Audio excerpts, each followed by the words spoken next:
Hey everyone, and on this side, the author of Learn English from Basics to Business. I hope that you all are doing great and having fun in learning English. If not, then you are at perfectly right place.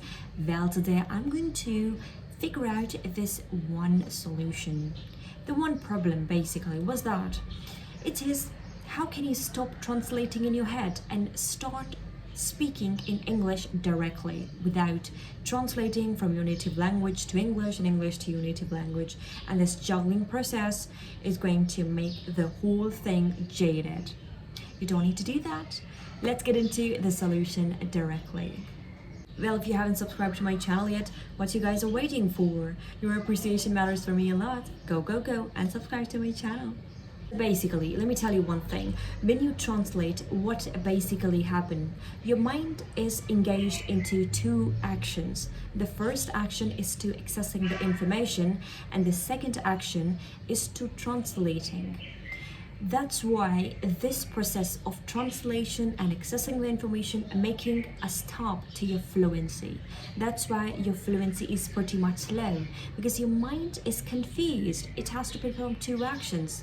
It's just like that when you do multitasking, what happens? You slow down, right? You can't fasten your pace when you are doing something like a lot of things at the same time. But when you do one thing at a time, you can do it with much more proficiency. That's how your mind works too.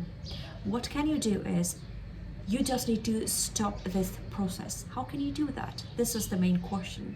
As if you're adopting, one thing is, I'm not saying that translating is not a good thing, but translating to your native language to English, adopting this strategy as your main speaking strategy is literally not a good thing. It's too bad, and it will obviously make your fluency pretty much slow. If you want to become fluent in English and fasten this process to speak English with fluency, you need to implement these small techniques that I'm suggesting you. Technique seems like pretty much usual, but they can create the visible difference to your English speaking. The first one is listening.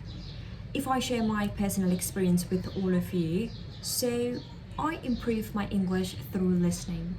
I listen on a repetitive mode. What happens is, after listening once, twice, thrice, what happens is we expect that, okay, after just hearing, after just watching or listening any specific podcast, we'll become the master of English speaking. This will not gonna happen. One thing, repetition for 30 days. If you guys are pretty much serious to improve your English, this is the quite significant thing. You at least need 30 days of listening patterns on repetitive mode. I would suggest you select a specific podcast or a documentary. Manage some time, 15 to 30 minutes every single day. This habit of listening will ultimately lead you towards the fluency, because it will actually create a connection with your mind. When you listen to something, your mind is accessing the information. In this process, you are doing only one action: listening, analyzing. You're not speaking. So what will happen? Your mind will consume. As mind is just like a sponge, so it absorbs the information. That's what you need to do. Trust me. How I improve my English, as it's my third language. English is my third language, and I improved this English language just by listening for 30 to 60 days. Do this. Everything requires consistency. Listening with repetition. Second technique I would like to suggest to you is work on collocations. Now, what are collocations? For instance, there's a word come. When you associate one with other words, one word with the other word, so your mind can digest and absorb it quickly. For instance, today you have selected a word come. Learn 5 collocations with come. Come on, come over, come again. Like that. Just select a word and try to learn 5 to 7 collocations with that specific word. For instance, the word is split, split up, split off, split on, split in, like this. So it will help you to understand the word and understand the collocations and improve your English. So try to work in collocations. The second part of these collocations is a template. Try to speak through phrases and templates. For instance, if you want to ask something, use this template. I always suggest this template to my student if they want to ask something. Would you mind telling me about the dash, please? Like you can say, would you mind telling me about the process, please? About the lecture, please? About the course content, please? About your point of views, please? So try to use templates. Every single day, 5 collocations by selecting 1 word and 3 templates.